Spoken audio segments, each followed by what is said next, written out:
Did we or did we not just witness the birth of the United States of Europe? Hello, everyone. I'm François Picard. Welcome to the France 24 debate. It was shortly before 6 a.m. in Brussels when the longest ever EU summit concluded with a COVID stimulus deal that for the very first time pools debt among the 27 member states. Sure, this continent's had a common currency for 2 decades, but this agreement gives Brussels the never-before-seen power to borrow hundreds of billions of euros on world markets and distribute it among member states in dire need of cash for their skyrocketing deficits. Many allusions to 1790, when U.S. Treasury Secretary Alexander Hamilton first convinced American leaders to take on debts contracted by individual states. Will July the 21st, 2020 go down in history as Europe's Hamilton moment? We'll ask about the size of the package and the compromises made during 4 days of marathon negotiations. Is the final amount the right amount? What about the watering down of strings attached to going green, to rule of law? And what course now for post-Brexit Europe, which still has to scramble to save its post-pandemic economy? This time, the Paris-Berlin axis seems to have worked. Emmanuel Macron, who's up for re-election in 2 years, and Angela Merkel, who's in her final term as chancellor, driving momentum to overcome the misgivings not only in her native Germany, but among the so-called Frugal 4 nations who resisted the plan. Now that that plan is passed, will it fly? Today in the France 24 debate, we're looking at the EU's recovery plan, and joining us from Frankfurt, Klaus-Peter Wilsch, a member of the German parliament, the Bundestag, from Merkel's CDU party. Thank you for joining us. Hi there, everybody. From Rome, Sandro Gozzi. He is a former Italian minister who is a member of the European Parliament for Emmanuel Macron's La République En Marche party. Welcome back to the show. Thank you. Thank you for inviting. From Brussels, Peter Kleppe, who is with the think tank Open Europe. Thanks for being with us. Thank you. And from France 24 headquarters, yes, I'm still in confinement, but Catherine Nicholson is at the office, our Europe editor who's been watching those 4 days and 4 nights. Thanks for joining us, Catherine. After some sleepless nights, nice to be with you. The France 24 debate, where you can join the conversation, is always on Facebook and Twitter. The hashtag is F24debate. So what's in this deal? How much high drama in the end? Peter O'Brien has more.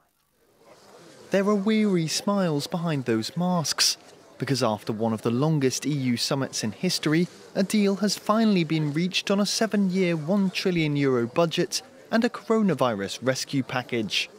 This is a good deal, this is a strong deal, and most importantly, this is the right deal for Europe right now.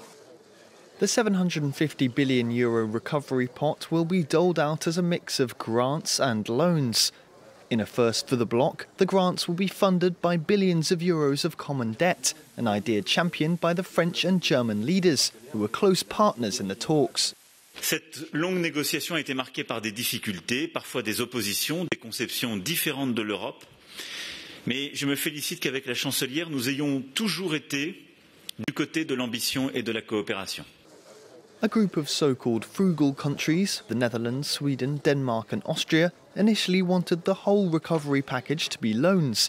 Eventually, a compromise was achieved at €390 billion in grants, down from Merkel and Macron's desired €500 billion. A major headache was the idea of making payouts conditional on whether countries maintain freedom of speech and an independent judiciary. Hungary and Poland threatened to scupper the deal over this. Eventually, they were placated when the condition was made harder to use. The frugal countries were enticed by large rebates on their contributions to the budget, a practice first offered to the UK decades ago, when it was still a member. Sandro Gozzi, is this a good deal?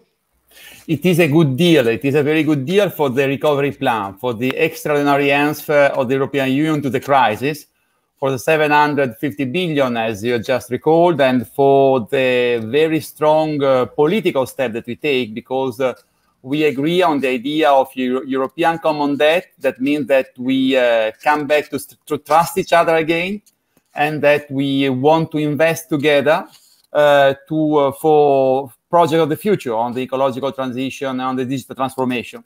So this part is really historical.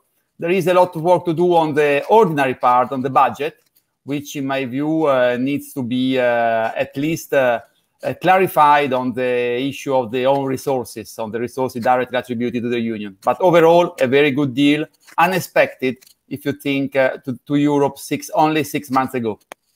Unexpected when you think back just to March, when the idea of Corona bonds was first floated. Klaus-Peter Wilsch, what's changed minds in Germany? Well, not everybody's mind has changed. I'm very critical about this possibility to go to the capital markets and take the debt on the EU level. I'm not of this at all, because the European Parliament is not a full parliament like the national parliaments are. It has no power on budget.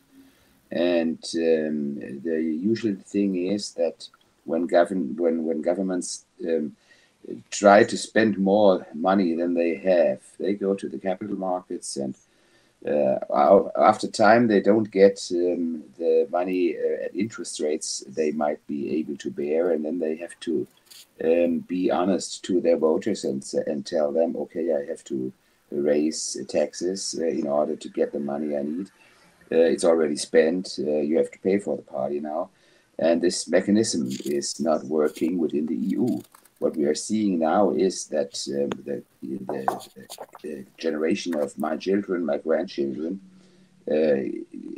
is really exposed to heavy burdens on their shoulders. They have to pay all this. The name of the program, New Generation Deal, has this meaning in first hand, that this is just spending money, vast sums of money, and all the details. But by mutualizing this debt, they're keeping interest rates down for everyone at what are a critical moment for so many countries. It's in nobody's interest to see any of the 27 members go bankrupt, is it? Well, I'm looking first at that what is still to be told the public.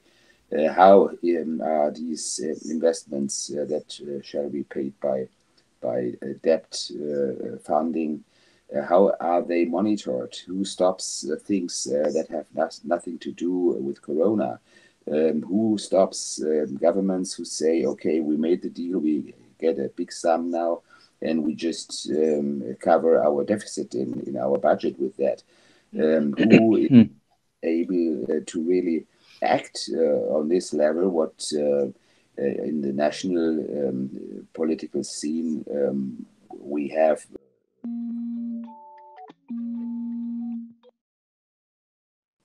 Okay, interruption. The joys of video of debates over video, but we'll have that sorted in a moment. Peter Kleppe, you heard the skepticism there of Klaus-Peter Wilsch. What would the alternative have been? The alternative would have been to look at current EU spending. The European Union has been spending around 1,000 billion euro over 7 years, and a lot of that money is actually not very well spent. The biggest spending post is agriculture. Notably, agricultural landowners receive billions and billions of euros. And in countries like Hungary, this is used by the likes of Viktor Orban to distribute that money to people around them. At least there was a New York Times article highlighting how oligarchs and strongmen like Orban use those European funds to strengthen their position. Peter, what you're describing though is medium-term reform, right? Here we have an immediate emergency. The economies of Europe grinding to a halt because of lockdown and the pandemic. Sure. They needed the money immediately. What would have been the plan to help? Well, look, if you look at past evidence, huge spending programs do not actually do much when you're in a crisis. I know it's the political instinct to do that, but it's not a good thing. I mean, I think if somebody is without income, I don't think they will go on a spending spree, right? If you're without income, if you have a problem, you have to cut spending. Now, if you look at the spending patterns of many European countries, not just Southern European countries, also in the North, the spending patterns have only increased over the years. So I don't think it's inconceivable in a crisis to find savings, to cut government spending. Now, investors will always assume that if government spending is reduced, that it's better to invest. This is something that the economist David Ricardo has demonstrated because they know that more government spending means more future taxation. So if you don't have that expectation of higher future taxes, you can actually be more certain to start investing. But I know that's not the vision of politicians. Unless, of course, you're of the opinion that with stimulus, people will be earning money, and earning money, therefore paying taxes. Catherine Nicholson, your thoughts on when you woke up this morning, or when you went to bed rather late last night, has history been made or not? Well, I think it's undeniable that it is historic for the European Union as a whole, as a 27, to borrow on this scale and for this amount of money from that borrowing to be put towards grants, 390 billion euros to be given to the member states and not paid back, of course, conditions. And there's this emergency break where other member states will be able to look at the government's investment plans, how they intend to use that money. But that money's not coming back. So in that sense, it definitely is historic. And I think it's quite significant that we've heard Angela Merkel talking about it being historic. As we know, she's not one for hyperbole. Not one for hyperbole. Let's listen to the German Chancellor speaking, well, early this morning. Das ist ein wichtiges Signal, glaube ich, auch über Europa hinaus, dass diese ganz besondere Struktur, dieses ganz besondere Gebilde, die Europäische Union, bestehend aus 27 Mitgliedstaaten, sicherlich mit ganz verschiedenen Hintergründen kommt, doch gemeinsam handeln kann, Handlungsfähigkeit bewiesen hat, und das ist ein gutes Signal. Catherine, we've said it before, but this really is Merkel's moment to a degree. Germany, which holds the rotating presidency of the European Union. Absolutely, yes. Angela Merkel really centre stage on this, and with Emmanuel Macron very firmly by her side. I think that that's another issue that we probably ought to flag up. This is something that Emmanuel Macron absolutely has been wanting to happen. You might remember his Sorbonne University speech a couple of months after he got elected as French president. He set out some clear goals for how he wanted Europe to move forward. And he has, Emmanuel Macron said since that speech at the Sorbonne, he wanted the Franco-German couple, as it's known, to be very much the motor for Europe. So the fact that we don't know quite how it happened, but Emmanuel Macron seems to have convinced the Germans to stop being frugals back in the spring and join the French in this bid for this massive recovery plan with all this joint borrowing. That is very significant in itself. And I think it is interesting to hear the voices of people from Germany where that is such a big turnaround. Klaus-Peter Wilsch, how did it happen? Was it Macron that convinced Merkel?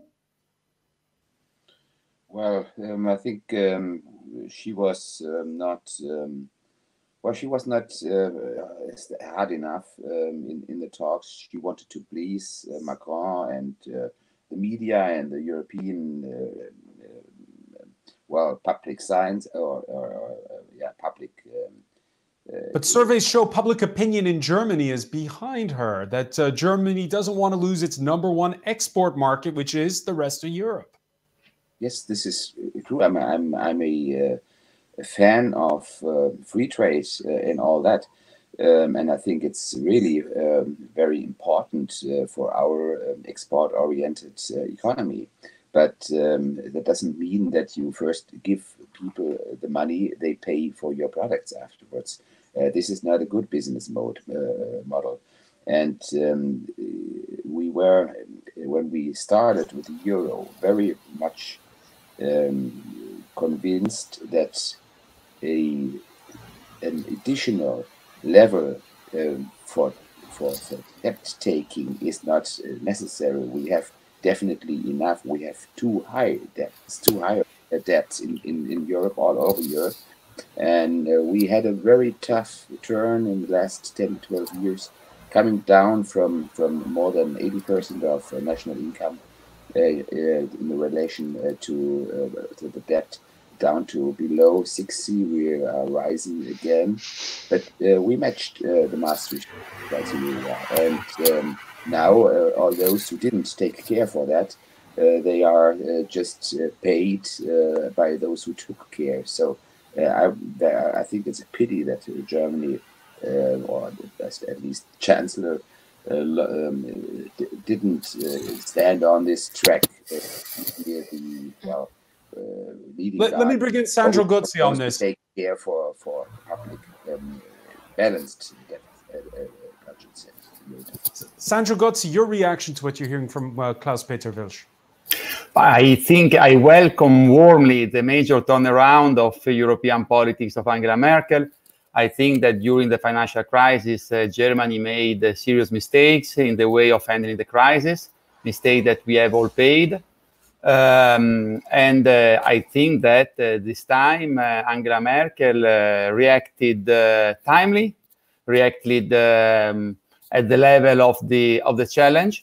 I'm very pleased that she has come on the position of Emmanuel Macron, as Catherine said, very well spelled out already in the La Sorbonne speech in September 2017. And I like very much hearing the Bundestag, these kind of speeches, which I didn't hear since the time of Helmut Kohl, because I think that it is very wise for each of us, and very wise also for Germany, to say that Germany is well off when the rest of Europe is well off. And after all, here, nobody is paying for the others. This is exactly the major change. We are not mutualizing national debt. We are not asking the German taxpayers to pay for the French or the Italian debt. We are using the budget of the European Union to go on the market, to put bond on the market. And on that, we had three choices. Two are bad. The third one is the right one. The first choice was to ask countries to pay more. Nobody wants to pay more. We are already very busy in France, in Italy, in Germany with national plan for the recovery after the coronavirus crisis. The second was to ask the taxpayer to pay more. I think the taxes should be lowered everywhere in Europe. Not certainly, we shouldn't certainly pay higher taxes. The third is to create new resources for the European Union, asking the digital giants like Google, Facebook, Amazon, who has made huge profit during the crisis, to contribute to the recovery, to have the polluters around the world who wants to export their products to our European market to contribute to the crisis. And this is exactly the point on which we have to be very quick. These new resources on which the recovery plan must be based must be introduced very, very soon. And I think that this is a major step ahead. At the same time, it is not money for free, because on one side, we need to rebuild our economy after the coronavirus crisis, which is not as a consequence of mismanagement of public finances. It is simply an unexpected virus which has hit the whole world. On the other side, the money must be used for plans on the ecological transition, on the digital transformation. And all these are common European projects from which we will get profit overall, which will be, I'm sure, much higher than the European common debt that we are raising now to launch the recovery plan. Peter Klepper, the idea of taxing plastic, which I've seen talked about. You just heard from Sandro Gozzi, taxing digital giants who report after report show don't pay their fair share of taxes on this continent. You agree with that? I'm afraid I do not agree. Of course, if you impose a tax on Google, on Netflix, I mean, this will translate into higher costs for the consumers or in less choice.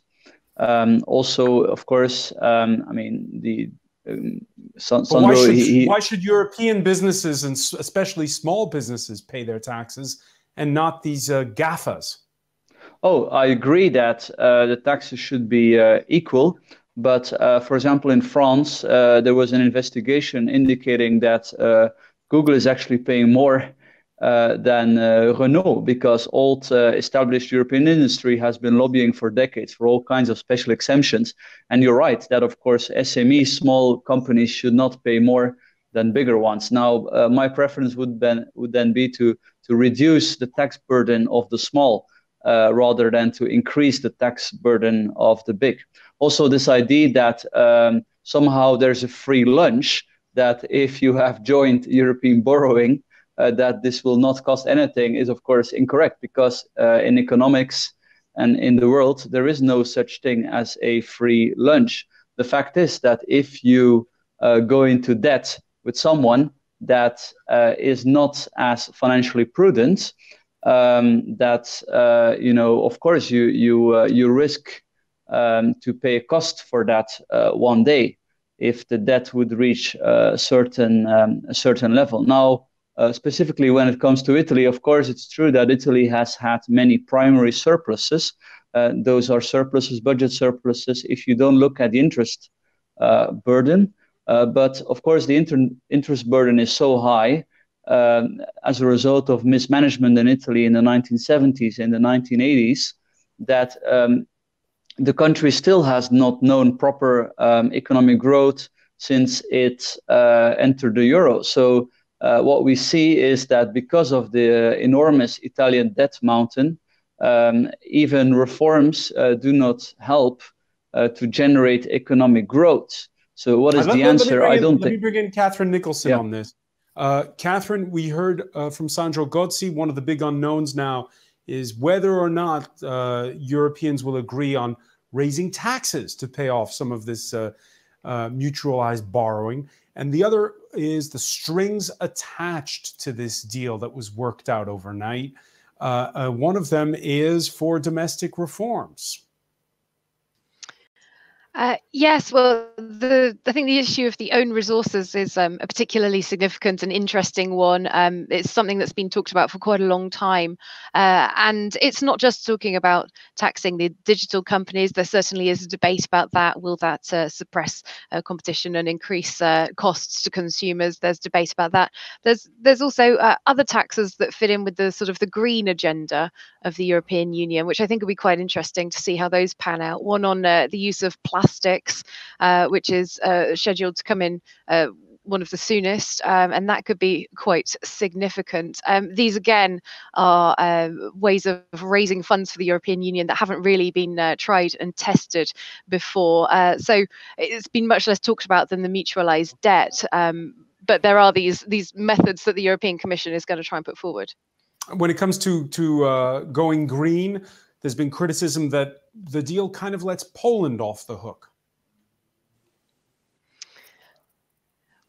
Well, yes, Poland, just to underline a little for our viewers, Poland is a country that uses coal for much of its electricity generation and for much of its industry. And Poland has been particularly resistant to the EU's climate targets for that reason, saying quite rightly that there are costs attached to having the climate transition, as it's called. So something that was conceived of a few months ago was what they called the Just Transition Fund, making the transition just or fair for all the member states. But this is actually one of the aspects that has taken a hit in the budget deal that's come out. It's actually going to be reduced compared to what the plans and what the proposals had been. There will be strings attached, though, because countries are still going to be asked to commit to climate neutrality goals. So I think it's going to be interesting to see, whether Poland really does play this one out, sell this one at home as being a particular win for the Polish government against the European Union. And also, I think perhaps we'll have to see what climate campaigners say. There are already indications that there's great disappointment from the European Greens, for example, saying that the cuts to the climate funds are quite disappointing for them.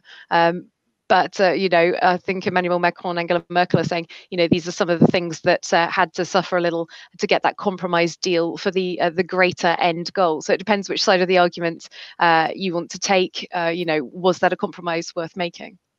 Klaus-Peter Wilisz, let me ask you, on that point, was it too much watered down when it comes to green objectives? And also, there were supposed to be tough strings attached for Poland and Hungary to respect rule of law when it comes to things like freedom of the press.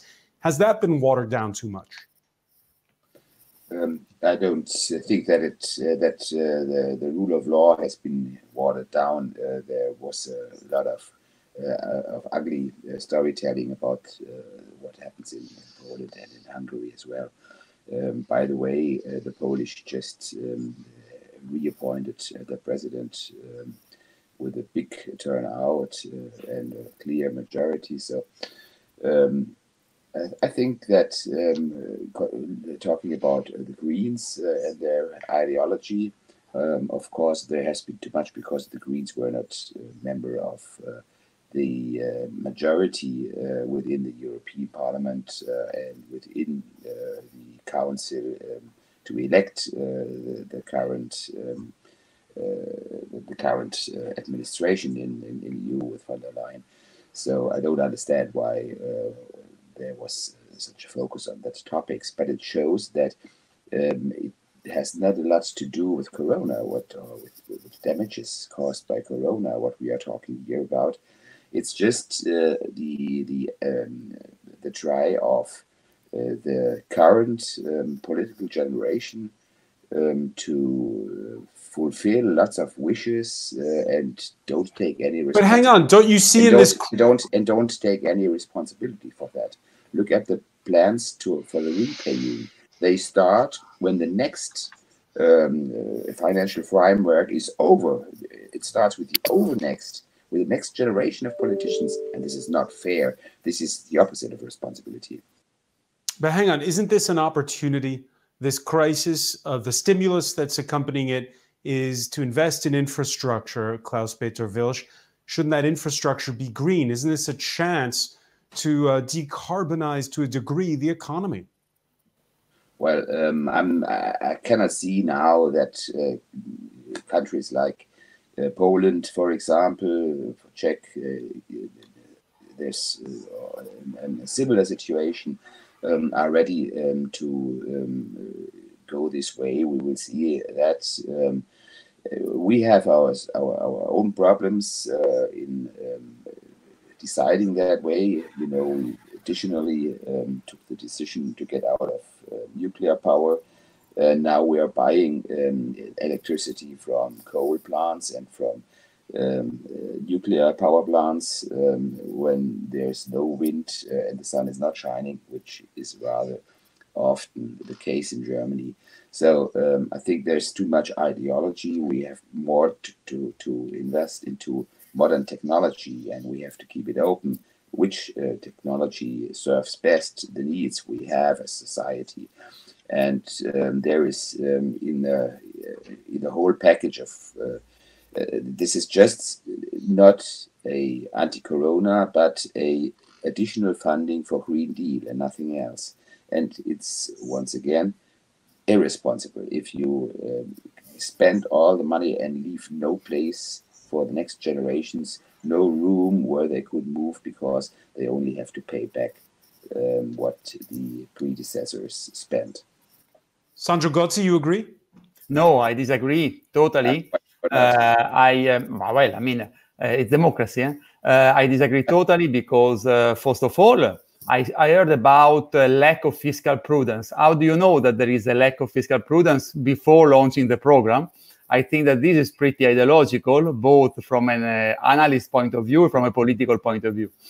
Second, we are doing a big investment for the new generation, because we are laying down the basis for ecological transition policies, for an effective fight against climate change, to put the digital transformation at the service of the people and of the young generation by creating jobs, by better managing the digital transition in Europe. And I think this is exactly what the young generation are asking to the national politician and to the European politician. And also, I really don't understand why the gentlemen here in this debate are so sure that the investment won't create growth, that don't create wealth, that won't create more money than the debt that we are creating today. Because I do believe that exactly because there is surveillance, exactly because the council is going to verify the way the money is spent, exactly because we in the European Parliament, we must be very demanding on this, there are the conditions for an effective use of the money. The other point is that we have to put finally, I would say finally, the real values at the heart of the EU budget. And the real values are not the financial values. The real values are fundamental values. And for the first time, there is a first link in the way we use the EU money with respect of rule of law. I think that this is just the first step. And on this point, on rule of law, on an effective and smart conditionality on the way the EU funds are used, on the possibility of suspending, freezing the funds for the government which violates rule of law, we have to work a lot in the European Parliament. And on that, we expect the European Commission to come up very soon with an effective proposal to implement the decision of the European Council of yesterday. And also, I hope that the German presidency will play a key role, because I'm very pleased to see that Angela Merkel, together with Emmanuel Macron and others like Mark Rutte, insisted a lot on this as a pillar, as a cornerstone on the agreement, and I fully share this approach. Sandro Gozzi, there are, as we've been saying, strings attached to this deal. And the press in your native Italy has been picking up on the growing pressure for Italy to enact what is the political third rail in your native country, pension reform. Should that pension reform be enacted sooner rather than later? I think that we should have done the reform yesterday, and the government to which I belonged proudly have implemented very important reform. I just mentioned the labor market reform, which has been a major step ahead. On the pension system, pay attention. The reform that was enacted under the Monti government during the financial crisis has made the Italian pension system one of the most sustainable in the world. Then, 1 year and a half ago, the government formed by the five-star movement and the extreme right of the Lega have introduced an exception we called quote 100. I won't get into detail, which allows some people to anticipate the age where they retire for some categories of workers. I think this is a major mistake. I think that we should repeal once again yesterday this reform implemented by the Five Stars and by the right extremists of the Lega. And I also think that the Italian government should have been much more constructive and open during debate on the link between the recovery plan and the reform implementation, because the fight against bureaucracy and the reform of the justice system, the judiciary system, for example, are two key points on which Italy must act, and must act very, very soon for the interest of the Italians and also for the interest of Europe as a whole. Must act very, very soon, you say. Absolutely. Does this mean, because pension reform is something momentous, that there should be, as a result of this EU recovery plan, well, a snap general election in Italy? After all, this is not the coalition that was voted for by citizens. You know that in the Italian system is a parliamentary system. So you don't vote directly coalition. The coalition are made in the parliament.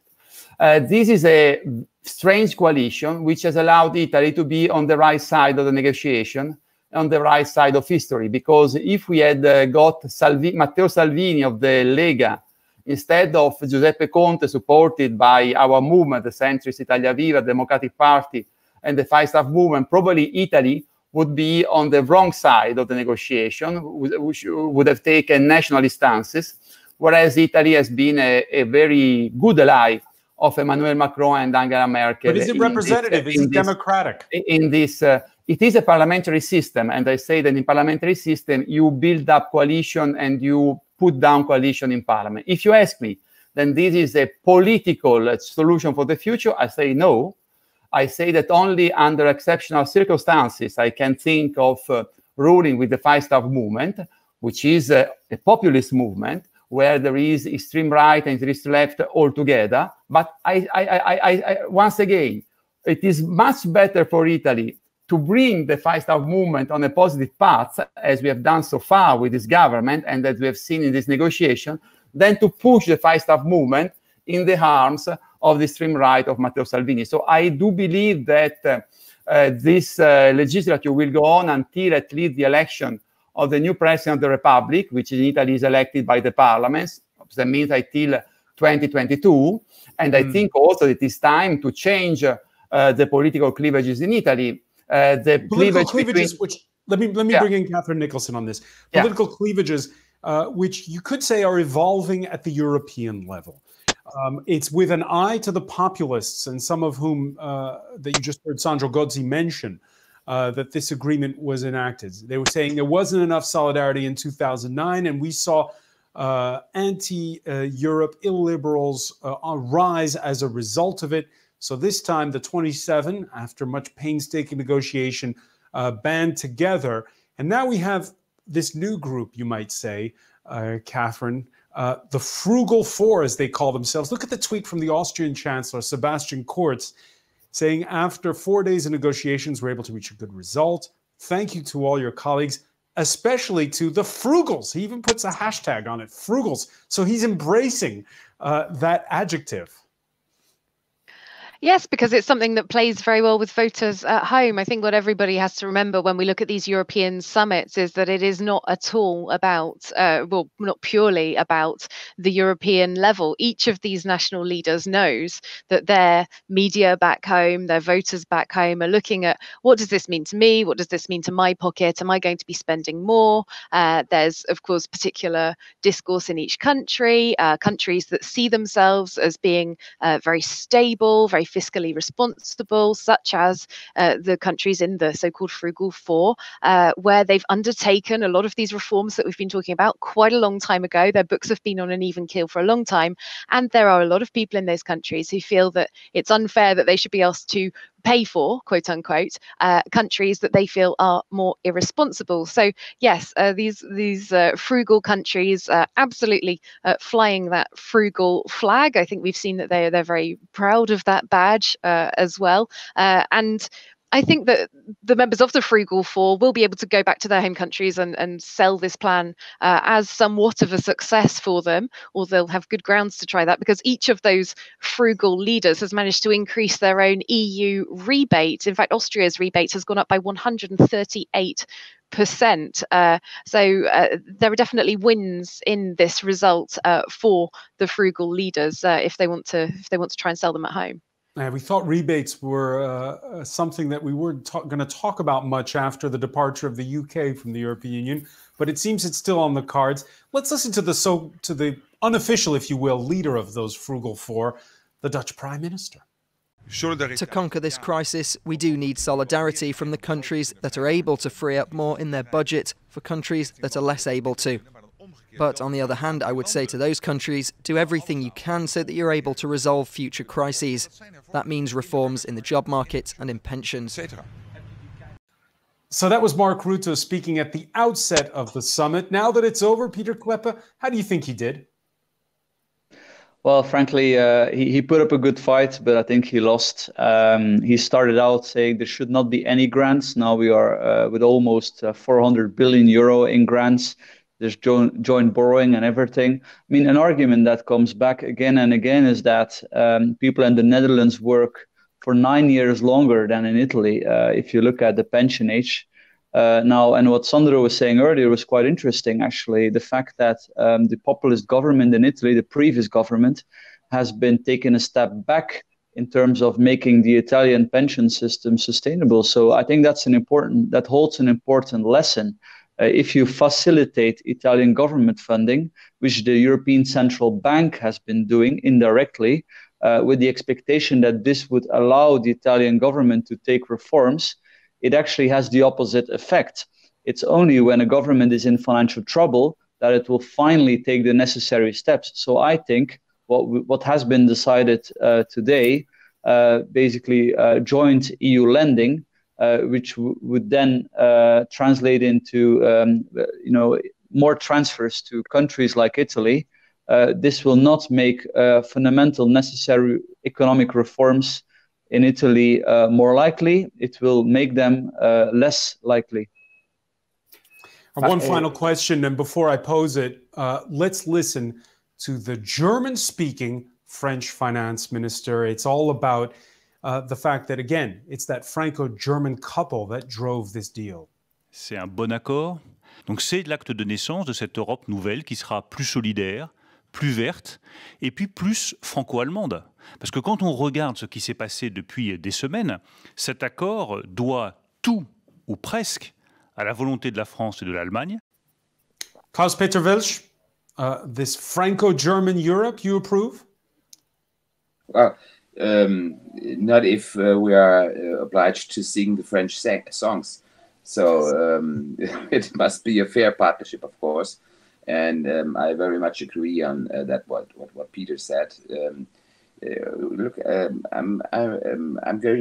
going to the polls in Germany, and I of course look for German voters. This is my responsibility and my role.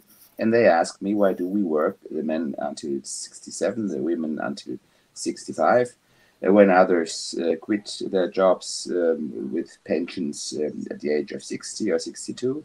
They ask me how it is possible that Spain just erased a new non-conditioned basis income on a remarkable level for everybody, helicopter money. And these are the questions I'm asked, and I'm afraid that the going into debt on the European level will separate the peoples in Europe, and it will not lead to a good end, because you cannot buy friendship. You have to work on it, and when you make the one side only the payers and the other the receivers, which have not the necessity to optimize their systems and to make them more to bring them in better shape, you will not win the people for the idea of Europe. You will encourage by this forces, political forces on the left and on the right that are against unification. Sandro Gozzi, we're out of time. One sentence. How do you reassure there, Hans-Peter Wilsch? I don't have to reassure them. They should reassure me, but I'm reassured by Angela Merkel and Emmanuel Macron. They finally has understood what is good for Europe. Investment, solidarity, mutual understanding, and stop with useless national prejudices, as I heard again today. And I think that I'm very positive about the recovery plan. I'm very grateful to the courage and vision of Macron, Merkel, and also to their capacity of building up a group of countries which share a renewed vision for Europe, because France and Germany on their own are not enough, but a group of countries with a strong political will can really change Europe, and we are on the right track. Sandro Gozzi, I want to thank you. I want to thank as well Klaus-Peter Wilsch. I want to thank Peter Kleppe in Brussels and Catherine Nicholson in the newsroom in Paris. Thank you for joining us here in the France 24 debate.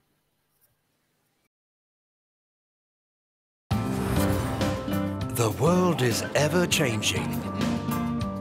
The news doesn't wait. That's why at France 24, we'll always be there to help make sense of world events. For the best international coverage, 24 hours a day, no matter what, France 24 is with you everywhere, all the time. Liberté, égalité, actualité. Thanks very much for staying with us. Time now for Eye on Africa with me, Georgia Calvin-Smith. Reporting from across West Africa. All the latest in politics, economics and the arts in Africa on France 24. Our journalists are in every region, every country, to report on the emergence of a continent of unparalleled riches. Bringing you Africa's stories on France 24. Thanks for joining us. Peace again. Take care. Liberté, égalité, actualité.